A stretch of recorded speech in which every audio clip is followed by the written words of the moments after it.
So we're going to change gears and talk about modular arithmetic. So this was the invention of the great Gauss. So when I say great Gauss, and if he invented it and he's great, then we better study this thing. Okay, and it's an absolutely ingenious sort of way of thinking about divisibility, which leads to all kinds of simplifications when you need to do tasks. But more importantly, modular arithmetic is sort of the foundation of modern cryptography. Okay? And without cryptography, we cannot, do emails, banking, social media, and so on and so on. Life would be very different. Okay, and so, a blockbuster application of number theory today is cryptography. So let's study modular arithmetic. Next, with our prime goal being to sort of, understand, we'll study it in the context of cryptography. And, what does it mean? Cryptography, what's the challenge there, and how do we do it? Okay, so let's erase, and we'll be back. Let's do the speed erase.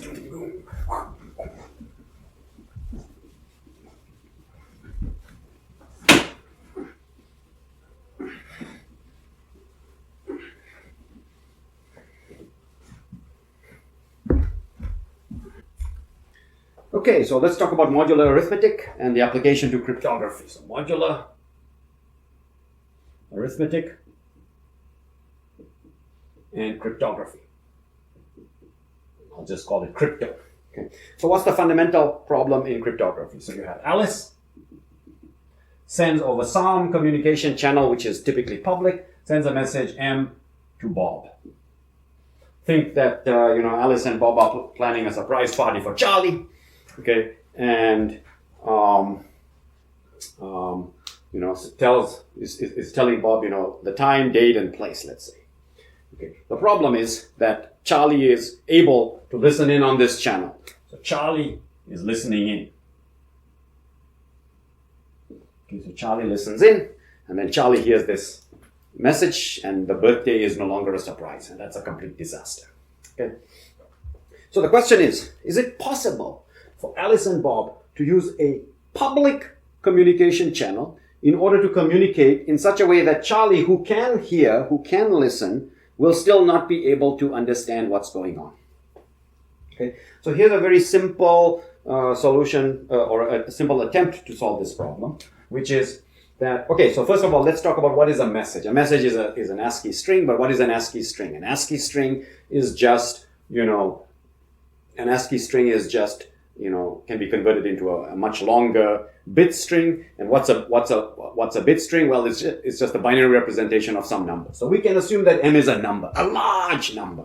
Okay? And we can even assume that M is prime, because any large number has a factorization uniquely into primes. Okay, so we can assume that M is a large prime. M is a large prime. Okay, and so if M is a product of multiple primes, then Alice just sends the various factors, separately over the channel. Okay. Now, what can Alice do? So let's say Alice and Bob meet in the supermarket one day, like 17 years ago, and they had this incredible foresight, and so they exchanged what we call a private key. So another humongous prime. So Alice and Bob secretly exchange what's called a private key K, another large prime. Okay, so they both know K, and Charlie was not at the supermarket that day, so Charlie doesn't know K. Okay, so here's what Alice and Bob get. Here's what Alice does. Alice takes the message M, okay, and constructs the message M, let me call it star, which is equal to M times K. So it just multiplies the message M by K. Okay, nice. Okay. We call this the encoded message. So basically Alice encodes the message M into the message M star by multiplying M by this key, the secret key K. Okay. So now, instead of sending M across, Alice sends M star. Okay. Now, M star is, you can think of it as the encrypted version of M, the encoded version of M. Okay, so this is encrypted now. Bob receives M star. Bob gets M star. Okay. But Bob knows the key K, so Bob constructs M by just taking M star and dividing by k, because m star is m times k. If you divide by k, the k is cancelled and you get back m. Okay, so at least in this scenario, we are clear that Bob can recover the message m from m star because they both know the key k. Okay, what can Charlie do? So Charlie doesn't get to see m, gets to see m star. So Charlie sees m star, okay, and doesn't know the key k. So it looks like Charlie cannot access the message m, except that that's not quite true. Okay, Charlie can factorize m. So Charlie can factorize. So Charlie can factorize m star into its two primes into m and k. And here the fundamental theorem of arithmetic basically screws us. Because what does the fundamental theorem of arithmetic say? That when Charlie factorizes m star, he's going to get a unique set of factors. In fact, he's going to get these two factors, m and k, because there's no other way to represent m star. So the fundamental theorem of arithmetic comes back and pinches us in the butt. Okay, but wait a minute. But that doesn't tell Charlie the message. It just says that the message is either this guy or that guy. Okay, but here's the punchline. Now, once Charlie has narrowed down the message to either m or k, when he converts these bit strings back to ASCII, k being some random private key will not make any sense. It'll be some random nonsense. Whereas m will say, December 27th, 10 a.m., Union. Okay, and so this will make sense. This one will be just nonsense. And so then Charlie effectively can figure out, oh, the message was this guy, because that's the only thing that makes sense. We're dead. Charlie can figure out the message, except Charlie cannot, at least not quickly. Okay? And that's because factorizing numbers into their product of primes turns out to be a computationally hard problem, at least as far as we know today. Okay? So it will take Charlie a very, very, very long time, long compared to the number of bits in each of these primes. It'll take Charlie a very long time to factorize this m star into its product. Okay. So in principle, Charlie can figure out m. In practice, he can figure it out after a long time. Okay. But after that long time, the surprise party has already come and gone, and Charlie figures it out, and now I know that I was going to have a surprise party on December 27th, but it's already January 19th. Okay. So this sort of scheme is secure by virtue of the fact that factorizing is algorithmically hard. Okay. All right. There is a flaw with this scheme, though. So even though it looks secure, there is a flaw, which is the following. Supposing that, remember I said, for example, if the message is a product of primes, Alice has to send a product of primes. So supposing Alice sends m star and, L star. Okay. So m star equals m times k. L star equals L times k. So supposing that Alice has to send a second message. Now, Charlie can look at m star, which is equal to m times k, and L star, which is equal to L times k. And Charlie can compute the GCD of m star and L star. The GCD of m star and L star is equal to the GCD of k times m and k times L.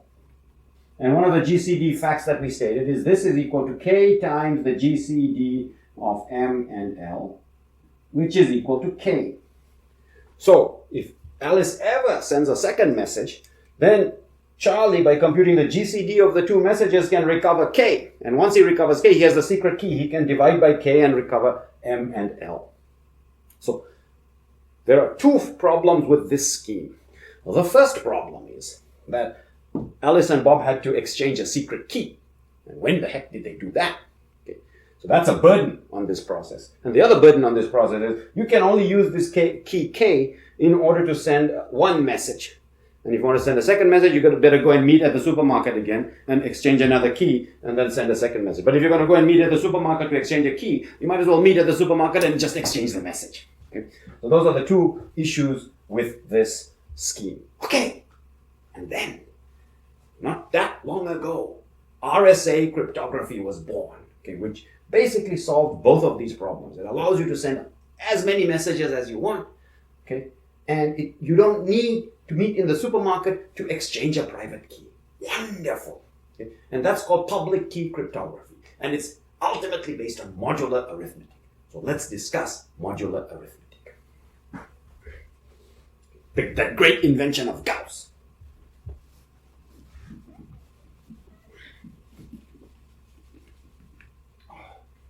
Okay. Modular arithmetic.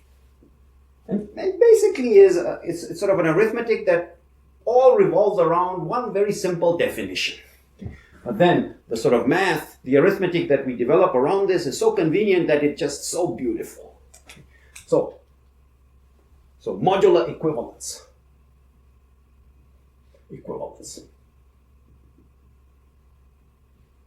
Okay. So you have some divisor D in mind. So there's a divisor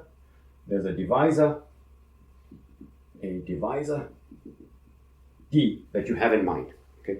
And so we're going to imagine that we move into a world that's modulo D. So think of this as a world that's modulo D. So everything we do is considered modulo D. It's similar to the remainder. So when you do remainders with respect to a divisor, you can have a remainder of 3, or you could have a remainder of 3 plus D, and so on. Okay.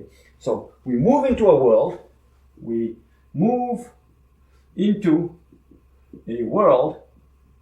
that is sort of called the mod D world. Okay. And we talk about two things being equal in this mod D world. So we say that A is equal to, and we use a different symbol for equals to. We say equivalent to or modular equivalent to. So A is equivalent to B. Okay. We talk about the equality of two things in this mod D world. So we label this world as mod, just to remind us, mod D. So we'll just always place a mod D to say that we're talking about equality or equivalence in this mod D world. Okay, but that has a meaning in the regular world that we live in. Okay, what does that mean, to be equivalent in this modular D world? It means that D divides A minus B. That's all it means. It means that A minus B is divisible by D. Okay, i.e., that is A minus B is equal to K times D. So for example, in the mod 7 world, in the mod 7 world, 2 is equivalent to 9. 9 is equivalent to 2. Okay, 17 is equivalent to 10. Okay, so let's see. So this minus this is minus 7. So 2 minus 9 equals minus 7. Is that divisible by 7? Yes. The quotient is minus 1. 9 minus 2 is 7, divisible by 7. 17 minus 10 is 7, divisible by 7. You can think of this mod D world, if you want a sort of notation or a sort of intuition that you're familiar with, it basically says that 2 and 9 have the same remainder when divided by 7. 9 and 2 have the same remainder when divided by 7. 17 and 10 have the same remainder when divided by 7. In this case, the remainder is 3. In this case, the remainder is 2. Okay, they have the same remainder when divided by 7. But this is a much more convenient and more sort of, an easier to manipulate definition, because remainder is not easy to mathematicalize. But this is a purely mathematical definition. A equals B mod D if D divides A minus B. That's it. That's the definition of modular equivalence. Okay, and now let's see some of the properties, some of the properties of the arithmetic that happens in this world. So supposing that A equals B and C equals D, okay, in the regular world, then we know that A plus C equals B plus D. We know that AC equals BD. Okay, we know that A to the any power n is equal to B raised to that same power n. Okay, so in the real world, you have that A plus C equals B plus D. In the real world, you have that AC equals BD. In the real world, you have that A raised to any power n is equal to B raised to that power n. Okay. And all of these hold in the modular world. So if we replace this with congruence, with modular equivalence, okay, so if these two things hold, then A plus C is equivalent to B plus D. AC is equivalent to BD, and A raised to any power n is equivalent to B raised to that power n. Okay. Actually, this and this are almost the same. because it's always the case that if A is congruent to B, then A is congruent to B, and so by this product rule, A times A is congruent to B times B. So this implies that A squared is congruent to B squared, and this is just a generalization, and then you can repeat that again. A times A squared is congruent to B times B squared. Okay, so this follows by induction without any problem. Okay, so let's prove some of these. Okay. So, and we're in, let's call it, we're in the world mod P. Okay. The reason I didn't choose D again is because I already have a D here. Okay. So assume we're in the world mod P. What does that mean? So what does this mean? A is congruent to B. This means that A minus B is equal to RP. And this means that C minus D is equal to SP. Okay. So let's add. Okay. A plus C minus B plus D is equal to R plus S P. That means that A plus C minus B plus D is divisible by P. And that's exactly what this says. This means A plus C is congruent to B plus D in the mod P world. Okay. Let's look at AC times BD. AC and BD. Okay. So this means, so we have that A equals B plus RP, and C equals D plus SP. So let's multiply. So AC is equal to B plus RP times D plus SP. Okay, and this means this is equal to BD plus PRD, so PRD plus PSB plus PSB, P times SB plus P squared times RS, which is plus P times RS. P times RD plus P times SB, okay, plus P squared times RS. So that's P times RS.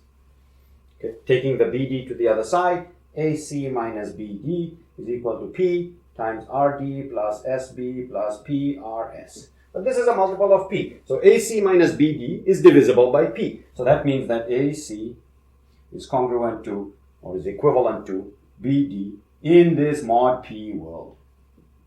Okay, so there, I proved this, Okay, and I leave this for you to prove by induction using this.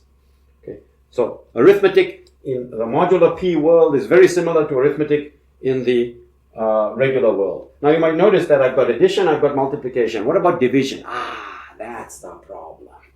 Division is not quite the same in the modular P world. Okay, so let's do some examples. Okay. Division is not quite the same. Okay, so let's do some examples.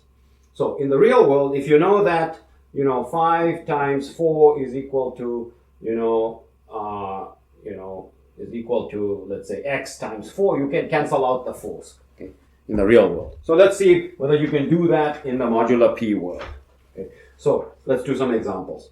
Okay, 5 times 15 times 6 is equivalent to 13 times 6 in the mod 12 world. Okay, so let's see why. Because if you take this minus this, so 15 times 6 minus 13 times 6 is equal to 2 times 6, which is 12, which is divisible by 12. Okay, so now, we think we're in the real world and we say, let's cancel the 6's, because the 6 appears on both sides of this equality, actually a congruence or an equivalence. Okay, and so we are expecting 15 to be congruent to 13 in the mod 12 world. And that's not true. That's not true. Okay, because look, 15 minus 13 is not divisible by 12. Okay, let's do another example.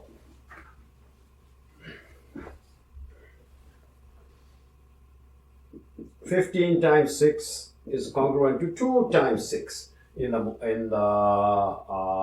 mod 13 world. Okay, so let's see why.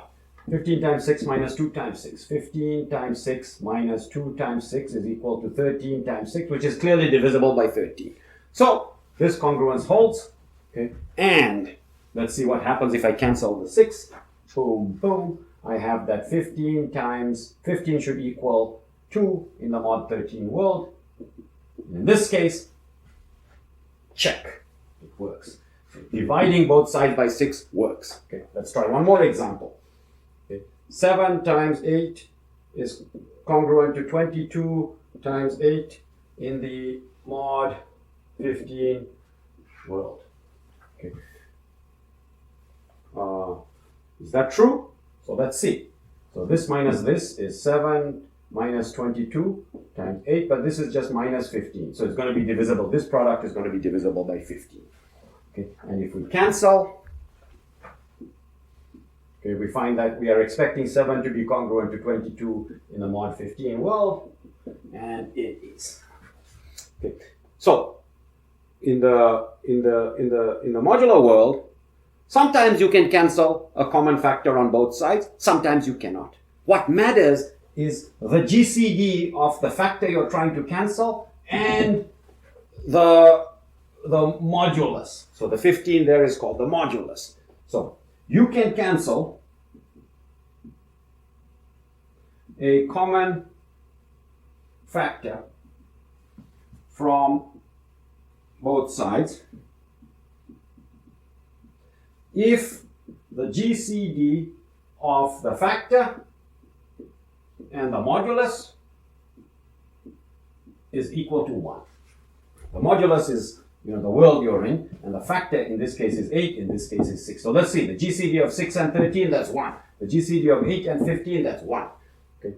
And usually this GCD of the factor and the modulus will be 1 if the modulus is prime, as in that example. So this is usually the case if the modulus is prime. Okay, and so for that reason, most of the time we like to work in a prime modulus. We like to jump into a modular world where the modulus is prime. And then division, so cancelling a factor from both sides, also works, most of the time. In which case, all the properties of arithmetic carry over essentially unchanged to the modular arithmetic world. So if the modulus is prime, then addition, multiplication, raising to a power, and division, so dividing both sides, all work in the modular world. Let's prove this. Okay. Suppose AC equals BC in some mod D world. In a mod D world. Okay. So what that means is that D divides C times A minus B. That's what it means. It means that D divides AC minus BC, which is C times A minus B. Okay. Now, suppose if GCD of D and C is equal to 1, so then the GCD of D and C equals to 1, then the GCD fact 5 that we proved before says that then it means that D must divide A minus B. Then D divides A minus B, and that means that A is equivalent to B in the mod D world.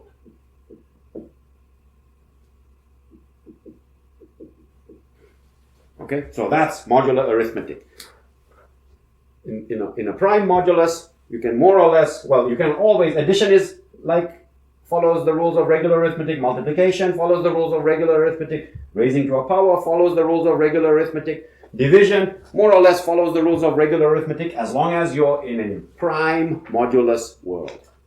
Okay, so there, modular arithmetic in a nutshell, and then we're going to do 2 applications. One, raising numbers to huge powers, and then 2, RSA cryptography. Okay, so let's erase and let's come back.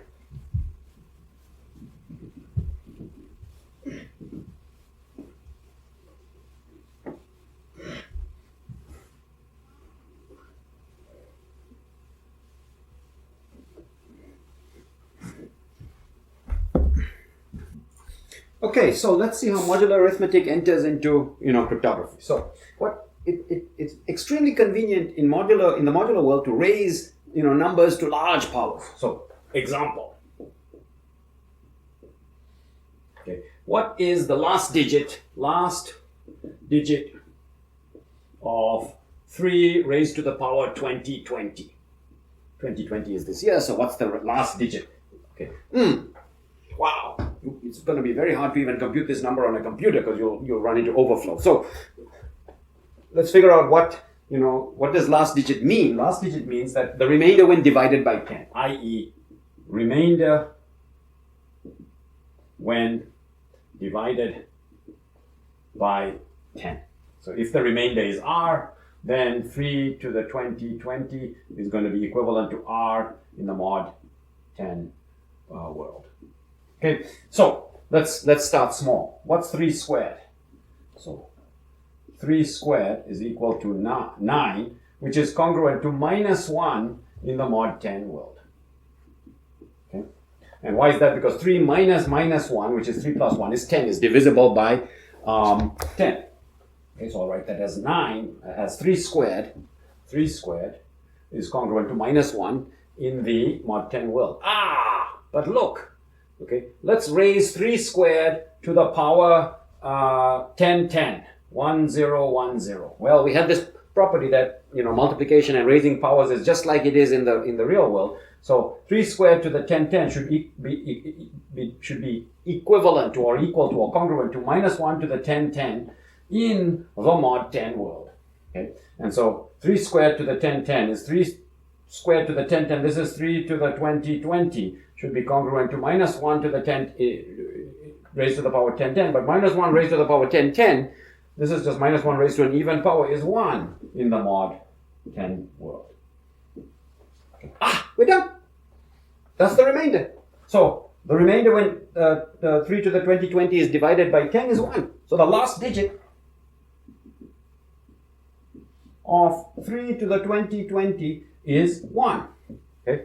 So let me ask you, compute the last digit of 3 to the 2019 and 3 to the 2018 exercises. Okay, so in the modular world, it's extremely easy to raise to large powers. And it turns out that raising to large powers is at the heart of RSA.